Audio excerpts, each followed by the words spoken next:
Orang-orang yang memiliki riwayat trauma masa kecil yang buruk akan memiliki umur yang pendek karena kesehatannya kurang begitu baik dan kualitas hidupnya kurang begitu bagus. Kenapa bisa? Akan saya jelaskan di video berikut. Mungkin kita pernah mengatakan seperti ini, pantas aja si A jadi maling, bapaknya aja udah seorang pejudi. Kira-kira ungkapan tersebut benar nggak ya? Kok bisa ya orang tuanya memiliki masalah dan anaknya juga memiliki masalah yang hampir serupa? Nah, ternyata ada penjelasannya secara ilmiah. Ada istilah yang namanya Adverse Childhood Experience atau yang sering disingkat ACE. Beberapa tahun belakangan ini, istilah tersebut cukup banyak disuarakan, terutama oleh organisasi CDC. Jadi apa itu yang dimaksud dengan Adverse Childhood Experience? Simpelnya seperti ini. Adverse Childhood Experience adalah trauma masa kecil, di mana dia terjadi kejadian-kejadian yang tidak begitu mengenakan pada seseorang saat usianya 18 tahun ke bawah.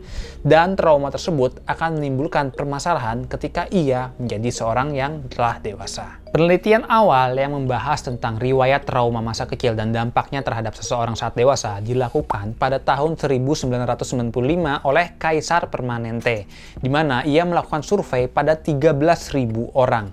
Dilakukanlah pertanyaan-pertanyaan mengenai trauma masa kecil. Setelah itu didapatkan hasil ternyata ada kaitan erat antara riwayat trauma masa kecil dengan kesehatannya saat di masa dewasa. Ada 3 jenis trauma masa kecil yang dibahas pada penelitian tersebut. Yang pertama ada kekerasan, yang kedua penelantaran, dan yang ketiga adalah masalah rumah tangga. Risiko yang dapat menghantui seseorang dengan trauma masa kecil antara lain ia kemungkinan besar saat dewasa akan timbul beberapa sifat yang kurang baik, seperti ia merokok, sering minum minuman alkohol, malas beraktivitas, sering tidak masuk kerja. Selain itu juga, ia juga akan rentan memiliki risiko terjadinya beberapa penyakit seperti asma, stroke, penyakit ginjal, penyakit paru, penyakit autoimun, kanker, diabetes, dan obesitas juga penyakit-penyakit lainnya. Nah, hal-hal ini tadilah yang akan menyebabkan seseorang memiliki kualitas hidup yang menurun, kesehatan yang kurang begitu bagus, sehingga memungkinkan seseorang dengan riwayat trauma masa kecil menjadi memiliki umur yang lebih pendek. Kok bisa seseorang dengan riwayat trauma masa kecil akan memiliki masalah saat dewasa nanti? Salah satu hipotesis yang disuarakan adalah karena orang-orang dengan riwayat trauma masa kecil akan memiliki peningkatan zat-zat peradangan di tubuh dan memiliki gangguan perkembangan otak dibandingkan orang-orang yang tanpa riwayat adanya trauma masa kecil. Ada sebuah kuesioner yang digunakan untuk mengukur seberapa banyak kita berpapasan dengan trauma-trauma masa kecil tadi. Berikut ini saya akan membacakan kuesioner untuk menghitung seberapa besar skor trauma masa kecil Anda. Kalian cukup menjawab pertanyaan yang saya ajukan dengan jawaban ya atau tidak dan menghitung berapa banyak jumlah jawaban yang ya dan tidak. Yang perlu diingat, pertanyaan ini semua ditujukan untuk menanyakan pengalaman kalian ketika kalian masih kecil, lebih tepatnya ketika kalian berumur 18 tahun ke bawah. Pertanyaan pertama. Apakah orang tua atau orang dewasa lain dalam rumah Anda sering mengumpat, menghina, merendahkan, atau mempermalukan Anda?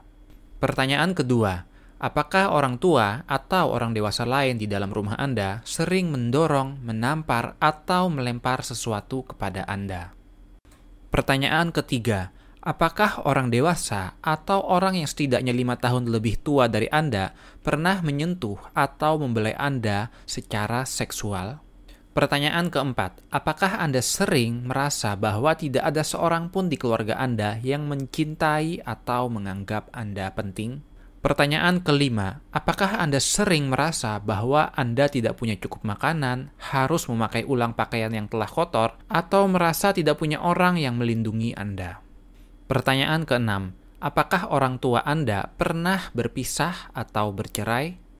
Pertanyaan ketujuh, apakah ibu Anda sering menjadi korban kekerasan? Pertanyaan kedelapan, apakah Anda tinggal dengan seseorang yang pemabuk atau pengguna narkoba? Pertanyaan kesembilan, apakah ada anggota rumah Anda yang mengalami depresi atau sakit jiwa atau mencoba bunuh diri? Pertanyaan ke-10, apakah ada anggota rumah Anda yang pernah masuk penjara? Yang perlu digarisbawahi adalah seseorang dengan riwayat trauma masa kecil yang cukup banyak bukan berarti akhir dari segalanya. Karena apa? Ada banyak faktor-faktor lain. Jika dia bisa menjaga kesehatan, memiliki lingkungan yang baik, rutin melakukan hal-hal yang sehat, maka dia akan memiliki kualitas hidup yang lebih baik. Begitu pula sebaliknya, orang-orang dengan yang skor riwayat trauma masa kecilnya rendah, bisa saja dia akan terkena penyakit yang lebih banyak kalau dia lingkungannya kurang begitu baik, kemudian dia tidak melakukan pola hidup sehat.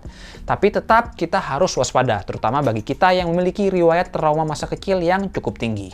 Menariknya lagi, seseorang dengan riwayat trauma masa kecil yang skornya cukup tinggi akan memiliki keturunan atau anak yang memiliki skor tinggi pula. Kebanyakan, sebagian besar akan seperti itu.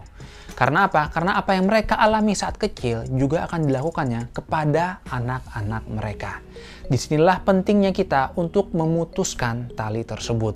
Caranya adalah dengan melakukan pemeriksaan dan tata laksana secara holistis dan lengkap. Salah satunya kita bisa melakukan konseling, kita melakukan edukasi, kita melakukan lingkungan yang lebih baik, kita sadar akan bahaya tersebut, atau bahkan kita bisa berkonsultasi dengan para tenaga kesehatan supaya kita bisa mencegah diri kita melukai diri kita yang lebih kecil alias anak-anak kita kelak.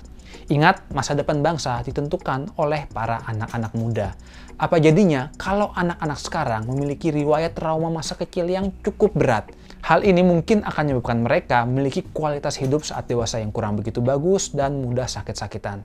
Tidak ada salahnya untuk kita mulai menyebarkan masalah ini dan mulai sadar pentingnya pencegahan akan trauma masa kecil. Semoga yang saya sampaikan bermanfaat.